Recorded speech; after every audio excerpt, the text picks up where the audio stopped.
राजनीति से काम तक,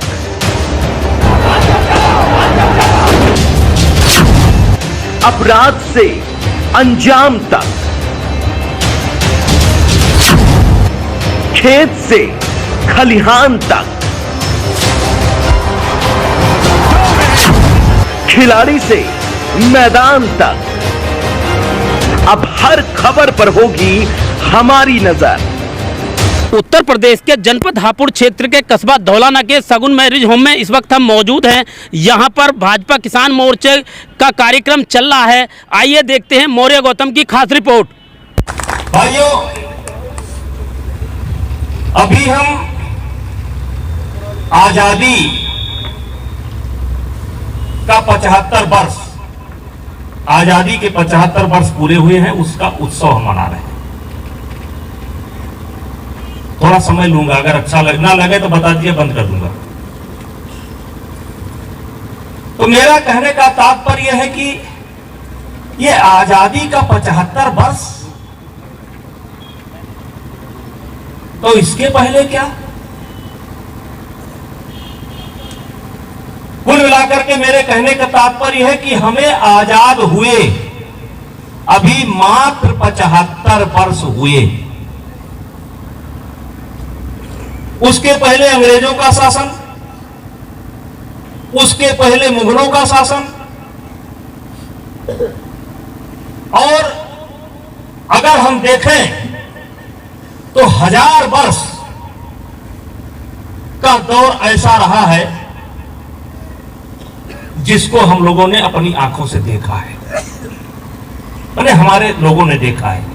और इसीलिए मैं जहां जाता हूं और या जो मुझसे मिलता है उससे कहता हूं कि देखो, पेड़ तब तक हरा भरा है, पेड़ तब तक हरा भरा है, पेड़ तब तक खड़ा है जब तक वो अपनी जमीन से जुड़ा है। जमीन से जुड़ कट जाएगा, पेड़ सूख जाएगा। और हम तब तक खड़े रहेंगे, तब तक खड़े रहेंगे जब अपने इतिहास को देखते रहेंगे। अगर हमने अपना इतिहास भुला दिया, अपने पूर्वजों को भुला दिया, तो हमें मिटने में देर नहीं लगेगी। इसलिए भाइयों, मैं ज्यादा समय न लेते हुए मैं अपने आप से एक सवाल पूछता हूं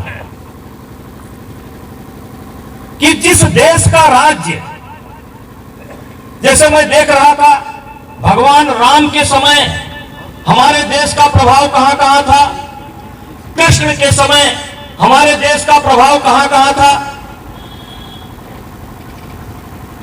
और अशोक के समय हमारे देश का प्रभाव कहां कहां था। भाइयों, ईरान, गांधार तक, म्यांमार, ये सब तक हमारा प्रभाव रहा है। लेकिन हम सिमट गए, और सिमटते सिमटते सिमटते सिमटते ऐसे सिमटे जैसे कहते हैं कि इस्लाम का प्रवेश 6वीं शताब्दी में हुआ। केरल में पहली मस्जिद बनी थी, और उसके बाद यहां तक की यात्रा करते करते करते करते हम आए। भाइयों, मैं आपसे कहना चाहता हूं, आजादी मिली, लेकिन खंडित आजादी मिली। क्योंकि एक तरफ आजादी का संघर्ष चल रहा था, दूसरे तरफ जिन्ना के नेतृत्व में बंटवारे का भी संघर्ष चल रहा था। और आजकल के नेता, आज के नेता जैसे मुगालते में हैं कि वो जो कर रहे हैं सब सही कर रहे हैं, जो कह रहे हैं वो सब सही कर रहे हैं, सही कर रहे हैं, ऐसे गांधी जी भी मुगालते में थे। और गांधी जी ने कहा था कि इस देश का बंटवारा मेरी लाश पर होगा। लेकिन मेरे भाइयों, गांधी जी के रहते रहते इस देश का बंटवारा हो गया।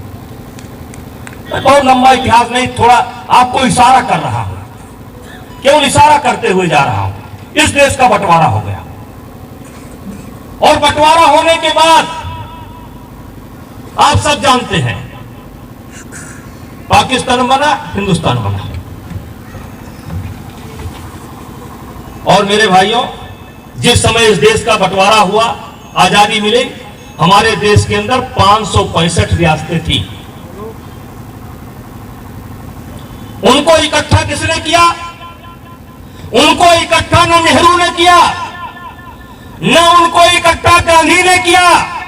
एक किसान का बेटा सरदार पटेल ने सारी रियासतों को इकट्ठा करने का काम किया। धोती कुर्ता पहनने वाला, इच्छा शक्ति थी उसके अंदर। उसने 564 रियासतों को इकट्ठा करने का काम किया। और नेहरू जी ने एक रियासत का जिम्मा लिया था, जम्मू कश्मीर। और मित्रों, ऐसा बीज बो करके चले गए कि जिसकी फसल आज तक हिंदुस्तान काट रहा है, हिंदुस्तान आज तक भरपाई कर रहा है। मैं आपको बताना चाहता हूं कि देश की सीमा पर बिरला का बेटा नहीं जाता है, देश की सीमा पर अंबानी का बेटा नहीं जाता है, देश की सीमा पर किसी पूंजीपति का बेटा नहीं जाता है। देश की सीमा की रक्षा किसान का बेटा करता है और गांव का बेटा करता है। लेकिन वाह रे कांग्रेस, वाह रे नेहरू जी, आप जिस बीज को बो करके चले गए, 50,000 नौजवान किसान के बेटे कश्मीर की रक्षा में अब तक मारे जा चुके हैं, शहादत दे चुके हैं। लेकिन मेरे भाइयों, मैं कभी कभी एक कविता कहता हूं, किससे मन की बात कहूं मैं, सुनने को तैयार कौन है, फुर्सत किसको कितनी है, लगे हुए सब अपने अपने, सबको अपनी अपनी है, बनकर मूक मेघ सा कब तक बोलो वज्राघात सहूं मैं, किससे मन की बात कहूं मैं। आप फुर्सत किसको है। और भाइयों, मैं एक बात कहना चाहता हूं, मैं अभी विषय पर आऊंगा, लेकिन जिन्ना के कारण इस देश का बंटवारा हुआ था। जिन्ना तो चले गए, लेकिन पूरी अदला बदली नहीं हुई। जिन्ना तो चले गए, जड़ छोड़कर चले गए, और वही जड़ जो 2014 में मोदी जी के आने के बाद मुरझा रही थी, उसी जड़ को खाद पानी देने का काम फिर शुरू होने जा रहा है। समझे कि नहीं समझे? ये चुनाव कोई साधारण चुनाव नहीं है, ये पानीपत का युद्ध है। मैं बिजली की बात करने नहीं आया हूं, मैं सड़क की बात करने नहीं आया हूं, मैं शौचालय की बात करने नहीं आया हूं, मैं आवास की बात करने नहीं आया हूं। मित्रों, 2014 के पहले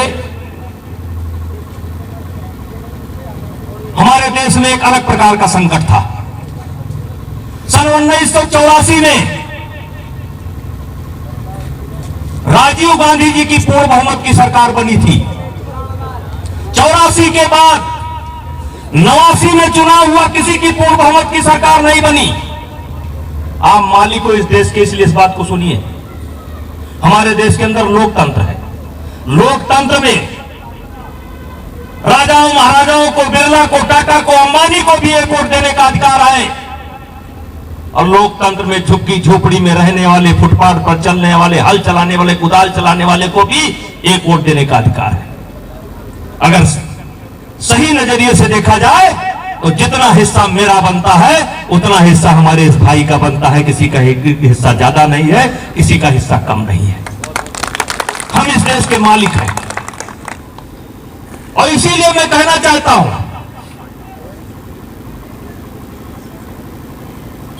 कि हमें मालिक बनकर के सोचना चाहिए। 84 के बाद किसी पार्टी की पूर्ण बहुमत की सरकार नहीं बनी। 89 में चुनाव हुआ, किसी की पूर्ण बहुमत की सरकार नहीं बनी। 89 के बाद 91 में चुनाव हुआ, किसी की पूर्ण बहुमत की सरकार नहीं बनी। 91 के बाद 96 में चुनाव हुआ, किसी की पूर्ण बहुमत की सरकार नहीं बनी। 96 के बाद 98 में चुनाव हुआ, किसी की पूर्ण बहुमत की सरकार नहीं बनी। 98 के बाद 99 में चुनाव हुआ, किसी की पूर्ण बहुमत की सरकार नहीं बनी। और 99 के बाद 2004 में चुनाव हुआ, किसी की पूर्ण बहुमत की सरकार नहीं बनी। और 2004 के बाद 2009 में चुनाव हुआ, किसी की पूर्ण बहुमत की सरकार नहीं बनी। मतलब 84 से लेकर 2009 तक किसी की पूर्ण बहुमत की सरकार नहीं बनी। और तब लोग कहने लगे कि शायद इस देश के अंदर अब किसी की पूर्ण बहुमत की सरकार नहीं बनेगी, जब भी बनेगी मिली जुली बनेगी। और मिली जुली सरकारों का परिणाम भी बहुत खतरनाक रहा है।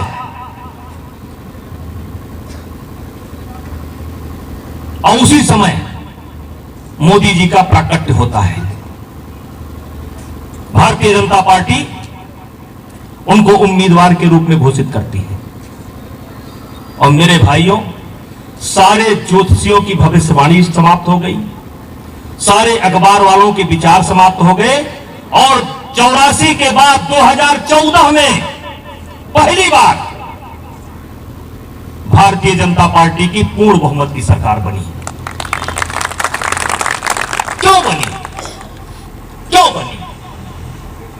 क्योंकि पहले लोग कहते थे भारतीय जनता पार्टी बनिया बाभन ठाकुर की पार्टी है। लेकिन बनिया बाभन ठाकुर से हट करके अगर दलित में किसी ने पहुंचाने का काम किया, जाट समाज में अगर किसी ने पहुंचाने का काम किया, पिछड़ी जात को अगर किसी ने जोड़ने का काम किया,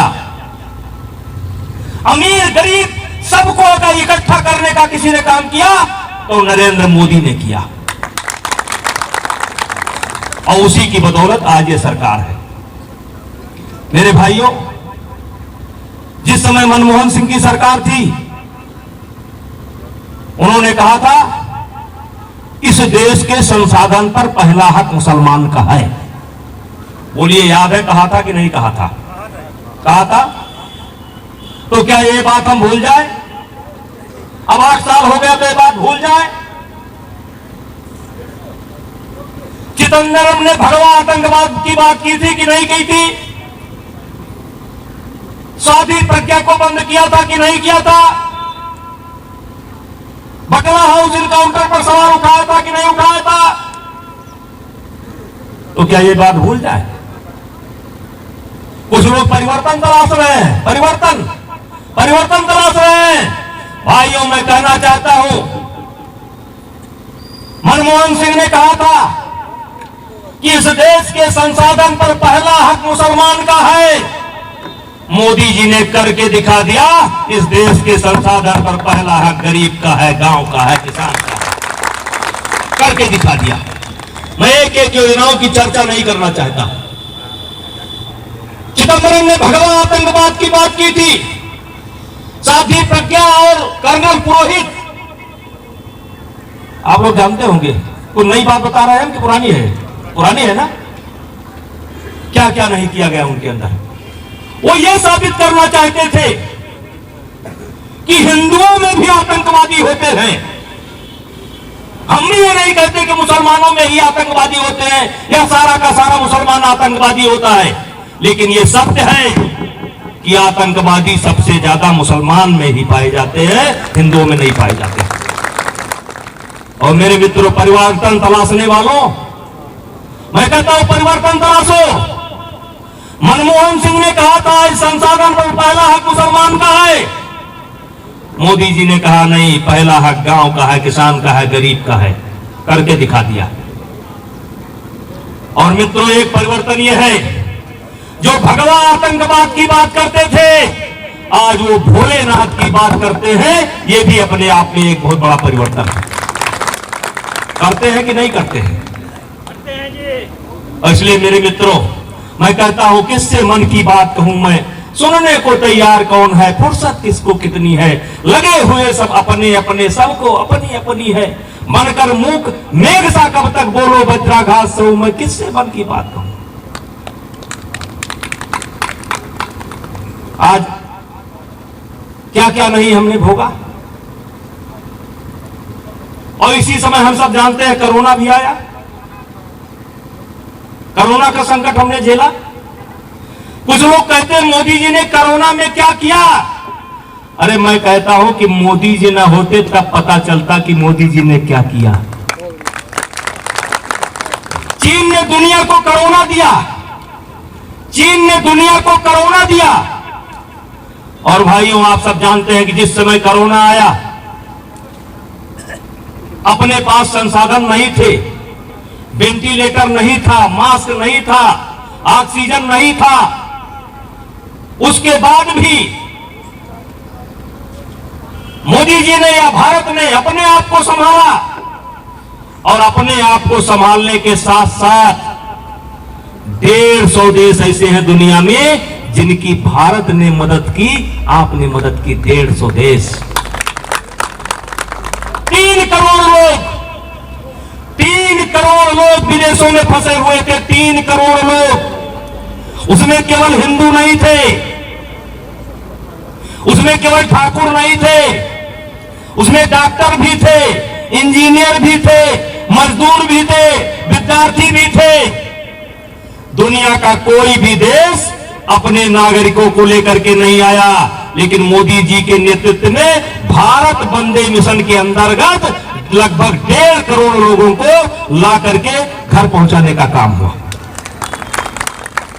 और याद करो मेरे मित्रों, ये बगल में केजरीवाल फड़फड़ाता है कभी कभी, नाम सुना है, फड़फड़ाता है वो।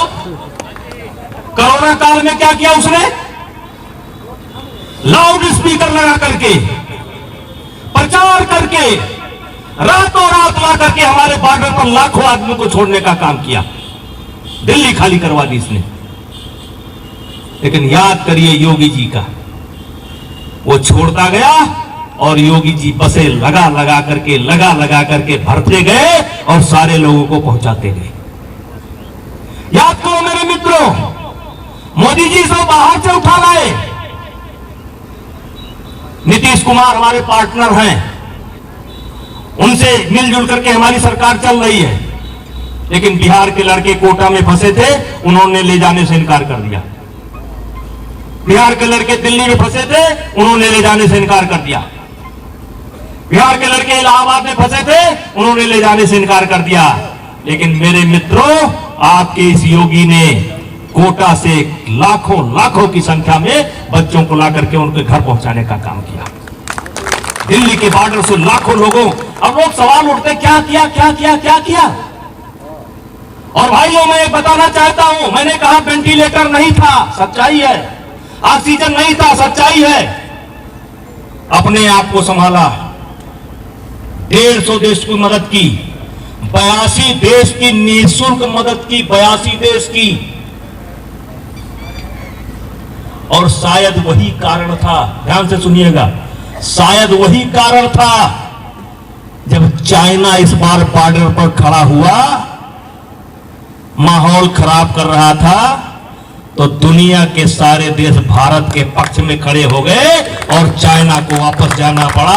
उसमें एक कारण यह भी था। वैसे तो कारण जवानों का भी था, जवानों ने मुक्का मार मार करके जो है 50 लोगों को निपटा दिया।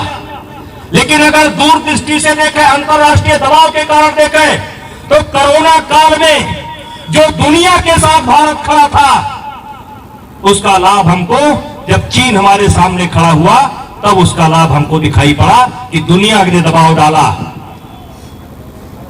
और भारत मजबूती से खड़ा रहा और चीन को वापस जाना पड़ा। इसलिए मेरे भाइयों, क्या कहें, कितना कहें।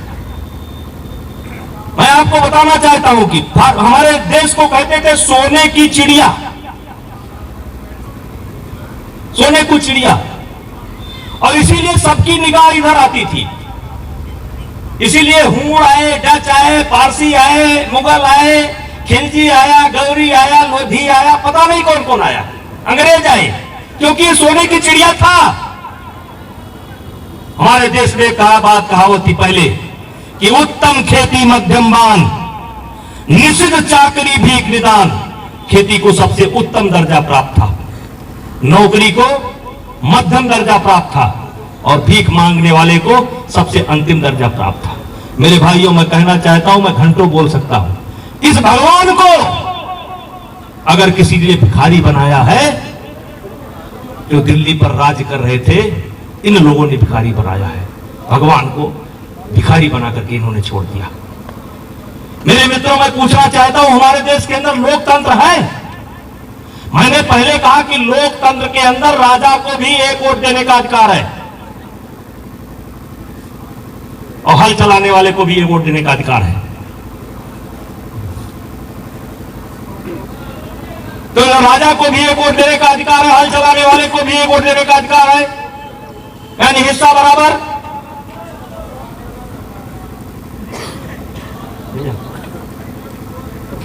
बराबर हिस्सा। तो इस देश के अंदर ऐसे कैसे माहौल बन गया कि कुछ लोग अपने आप को इस देश का राजकुमार समझते हैं, देश का युवराज समझते हैं। मैं पूछना चाहता हूं, आज भारतीय जनता पार्टी का अध्यक्ष कौन है? बताइए। जेपी नड्डा। आज भारतीय जनता पार्टी का कौन अध्यक्ष है? जेपी नड्डा।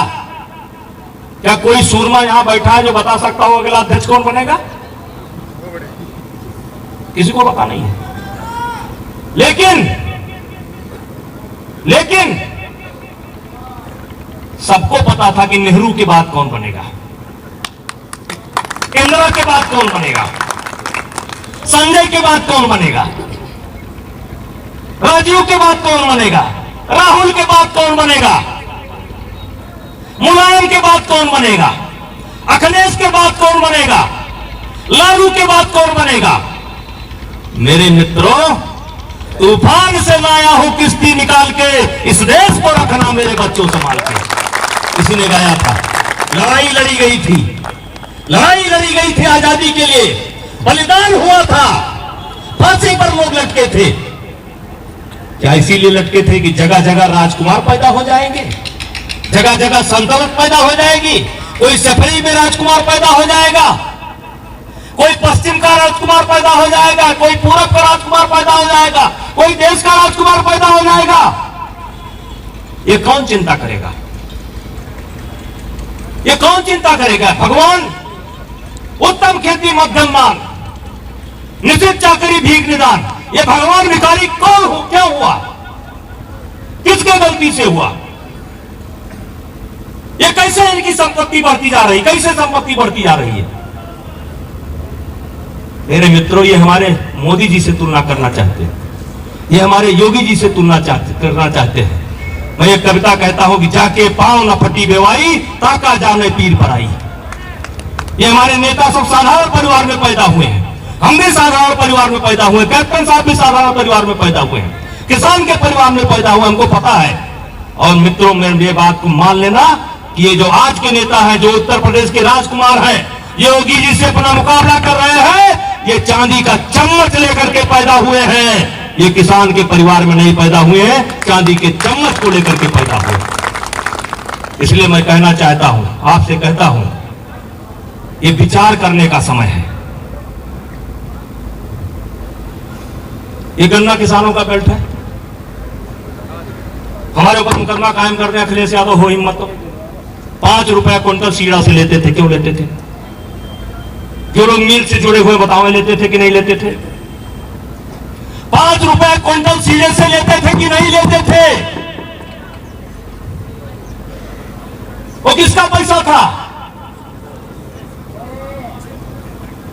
जिस समय इनकी सरकार थी, 12,000 करोड़ रुपए एक्साइज से पैदा होता था। 12,000 करोड़ रुपया सारे ठेके इन्होंने पूंजीपतियों को बेच दिए थे, चड्ढा को बेच दिए थे, नाम सुना होगा। बोतल में प्रिंट के अलावा 50 रुपए 100 रुपए अलग से वसूला जाता था। भाइयों, किससे मन की बात कहूं मैं? सुनने को तैयार कौन है? फुर्सत किसको कितनी है? 21 साल पहले की बात है, एक्स्ट्रा पैसा लिया जाता था। 12,000 करोड़ रुपया। मैं कहता हूं, मैं गलत बोल रहा हूं, मेरे ऊपर मुकदमा कायम करो। 12,000 करोड़ रुपए एक्साइज से पूरी इनकी आमदनी थी। और जिस बाबा को आप कहते हो कि बाबा ने कुछ नहीं किया ना, 36,000 करोड़ रुपया इस समय एक्साइज से केवल उत्तर प्रदेश की आमदनी है 36,000 करोड़ रुपया, 3 गुना पहुंचाया है पापा ने। आज उसी का नतीजा है। इतना कोरोना के बाद, इतने तूफान के बाद, इतनी परेशानियों के बाद सड़कें बनना बंद नहीं हुई, कॉलोनी बनना बंद नहीं हुआ, अस्पताल बनना बंद नहीं हुआ, एम्स बनना बंद नहीं हुआ, किसी को कोई दिक्कत नहीं आई। क्यों? कि लीकेज समाप्त कर दिया। और मेरे भाइयों, मैं कहना चाहता हूं कोरोना काल के अंदर भी, अच्छा पहले बिजली कितनी देर आती थी? सही बताओ है? अब कितनी देर आती है? ये क्यों आती है? हमसे सुनिए क्यों आती है? ये 7 रुपया प्रति यूनिट कुछ होता है, उस समय बिजली खरीदते थे। मैं भाई टेक्निकल आदमी नहीं हूं। ये जो प्राइवेट में बिजली खरीदते थे, ये गवर्नमेंट की बिजली नहीं लेते थे। अखबार वाले होंगे, समीक्षा कर लेना, कुछ पढ़ने लिखने वाले लड़के समीक्षा कर लेना। ये बिजली किससे खरीदते थे? बजाज से खरीदते थे। हमारे कैप्टन साहब ज्यादा अच्छा बता सकते हैं। 2-2.5 रुपया यूनिट सरकार का रेट है, 1.5 रुपया सरकार के यूनिट का रेट था, और भरपूर बिजली था। ले जाओ जितना ले जाना हो। मेरे भाइयों, ये सरकार से बिजली नहीं लेते थे, ये बजाज से बिजली लेते थे, और 2 रुपए की जगह पर 7.5 रुपए में लेते थे। और जब से बाबा आए और बजाज से या इनसे सबसे कहा, ये सच्चाई है, भाषण नहीं है, कि या तो आप अपना रेट भी 2.5 रुपया करो और नहीं अपनी बिजली ले जाओ। कोर्ट तक गए ये लोग, हाई कोर्ट तक गए, सुप्रीम कोर्ट तक गए कि नहीं हमारा तो एग्रीमेंट है, हम 7.5 में ही बेचेंगे। मुलायम सिंह जी एग्रीमेंट करके चले गए थे, 7.5 में ही बेचेंगे। मेरे भाइयों, एक शब्द झूठा नहीं है ये। हाई कोर्ट गए, सुप्रीम कोर्ट गए, बाबा ने कहा ना, हाई कोर्ट का है, सुप्रीम कोर्ट का है, जो कहना वो का है, जब 2.5 रुपए में माल उपलब्ध है तो 7.5 में मैं नहीं लूंगा। और मेरे भाइयों, आज उसी रेट में ये बिजली दे रहे हैं। तो वही सरकार है, वही आमदनी है। पहले 4 घंटा मिलता था, अब 18 घंटा मिल रहा है। किससे मन की बात कहूं मैं। और उस समय बिजली किसको मिलती थी? वीआईपी जिले थे। कौन? 4, इटावा, मैनपुरी, कन्नौज और चाचा आजम खान के रामपुर।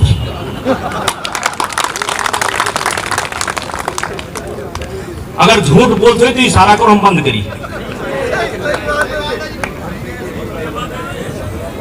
ये 4 जिले वीआईपी थे। और मेरे मित्रों, आज कोई जिला वीआईपी नहीं है, पूरा उत्तर प्रदेश वीआईपी जिला है। 18 घंटा, 20 घंटा, ये सब दिखाई पड़ रहा है। ये कौन सी परिवर्तन की बात करते हैं? हम जब बच्चे थे सुनते थे, जहां हुए बलिदान मुखर्जी वो कश्मीर हमारा है, सुनते थे। मुझे याद है जोशी जी के नेतृत्व में हम लोग झंडा फहराने गए थे, पुलिस के साये में हम लोगों ने झंडा फहराया था। नारा लगाते थे, जहां हुए बलिदान मुखर्जी वो कश्मीर हमारा है। और मेरे मित्रों, उसी कश्मीर से सन 1990 के अंदर 1.5 लाख, 2 लाख, 2.5 लाख हिंदू भगाए गए। और कश्मीर के बारे में थोड़ा बता दूं, थोड़ी सी परिस्थितियां बता दूं। कश्मीर में एक अजब कानून था, और वो कानून आजादी के समय नहीं था। इस देश को सबसे बड़ा अगर किसी ने बर्बाद किया है तो तुष्टीकरण ने किया। मोदी जी के आने के बाद एक परिवर्तन यह भी हुआ है कि इस देश से तुष्टीकरण की राजनीति कम हुई है। आप 2014 के पहले बीजेपी को छोड़ करके सपा के मंच को देखो, बीजेपी को छोड़ करके कांग्रेस के मंच को देखो, बीजेपी को छोड़ करके कांग्रेस की प्रचार की गाड़ियों को देखो। बीजेपी को छोड़कर जब तक कोई मौलाना दाढ़ी ना लहरावे तब तक प्रचार के लिए गाड़ी नहीं निकलती थी। मेरे मित्रों, गाड़ी नहीं निकलती थी। लेकिन वाह रे मोदी जी, और वारे योगी जी, आज मुसलमानों के वोट का दावा तो हर पार्टियां कर रही है, हर पार्टियां चाह रही है, लेकिन मौलाना बेरोजगार हो गए, उनको कोई बगल में बैठाने को तैयार नहीं है। ये भी एक परिवर्तन है अपने आप में, है कि गलत है? दिखाई पड़ता है?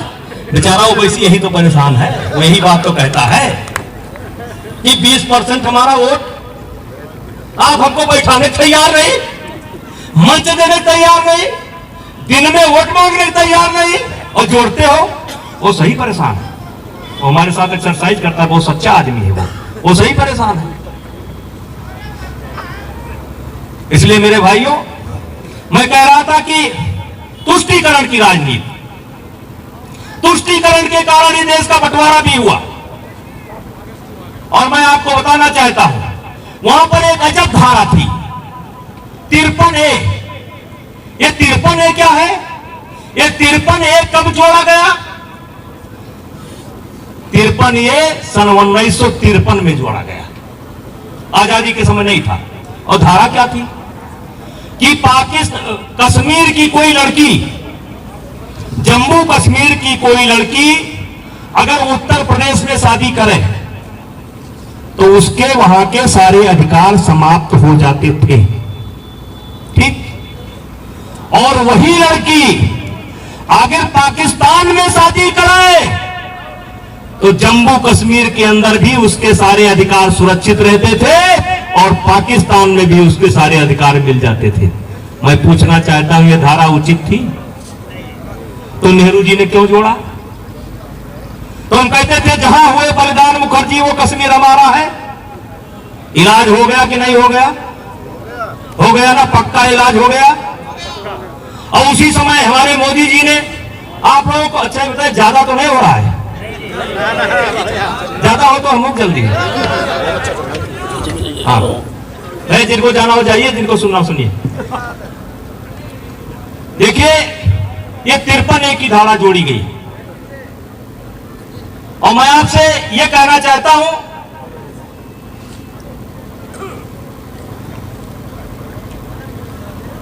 कि 53A की जो धारा थी, ये पाकिस्तान से नजदीकी बनाती थी कि हिंदुस्तान से नजदीकी बनाती थी? पाकिस्तान से नजदीकी बनाती थी। और इस समय दुनिया के अंदर, मैंने कहा मेरे भाइयों हाथ जोड़ करके, कि पेड़ तब तक खड़ा रहेगा जब तक मिट्टी से लगा हुआ है, और हम तब तक खड़े रहेंगे जब तक हम इतिहास को याद करते रहेंगे। अगर हम इतिहास को भूल जाएंगे तो खड़े नहीं रहेंगे। और इसीलिए कहना चाहता हूं कि इतिहास से के साथ हमें खड़ा रहना चाहिए। ये धारा 53A को समाप्त किया और उसी समय एक कानून भारत सरकार लेकर के आई, CA। ये CA का कानून क्या है मेरे भाइयों? दुनिया के अंदर मुसलमानों के 56 या 57 देश हैं, याद रखना, 56 या 57 देश हैं। हिंदू के नाम पर कोई देश नहीं है, हिंदू के नाम पर कोई देश नहीं है। बगल में नेपाल था, चाइना ने उसको भी खत्म कर दिया। वो अगर सताए जाएंगे तो 56 लोग शरण देने वाले हैं, और हम सताए जाएंगे तो हमको कौन शरण देने वाला है? और मेरे भाइयों एक बात बताना चाहता हूं, जिस समय देश का बंटवारा हुआ 18% हिंदू पाकिस्तान में थे, आज के तारीख में 1.5% हिंदू बचे हुए हैं। 16.5 को कौन खा गया? क्या हुआ? और इसी की चिंता मोदी जी ने की और CA कानून लेकर के आए कि अगर हमारा कोई भाई बांग्लादेश में सताया जाता है, म्यांमार में सताया जाता है, श्रीलंका में सताया जाता है, पाकिस्तान में सताया जाता है, अफगानिस्तान में सताया जाता है, तो हम उसको शरण देने का काम करेंगे। ये काम अच्छा था कि बुरा था? तो जो अच्छा था, शाहीन बाग में क्या हुआ? ये शाहीन बाग वाले कौन हैं? वही जिन्ना जो जड़ छोड़ करके गए थे, वही शाहीन बाग में जो जिन्ना जड़ छोड़ करके गए थे, और उनकी जड़ अभी है। उनकी जड़ भी है, कभी कभी शाहीन बाग में दिखाई पड़ती है, कभी कभी राष्ट्रीय में दिखाई पड़ती है। जब इस देश के अंदर नारा लगता है, अब जब हम शर्मिंदा है तेरे कातिल जिंदा है, वो शाहीन बाग वाले, वो जिन्ना की जड़ वाले हैं। किससे मन की बात कहूं मैं, सुनने को तैयार कौन है, फुर्सत किसको कितनी। और मेरे मित्रों, इसलिए मैं हाथ जोड़ करके विनती करना चाहता हूं, जैसे गांधी जी मुगालते में थे कि देश का बंटवारा नहीं होगा, वैसे ये लोग मुगालते में हैं। मैं देश की बंटवारे की बात तो नहीं कर रहा हूं, अब तो किसी के माई के लाल की हिम्मत नहीं है, क्योंकि मोदी जी की सेना तैयार है, गांव गांव बैठी है, अब ये हिम्मत नहीं है। लेकिन जो सूख रहा था, जड़ जो सूख रही थी, उसी को खाद पानी देने का काम ये लोग करने वाले हैं। ये सवाल मात्र बिजली का नहीं है।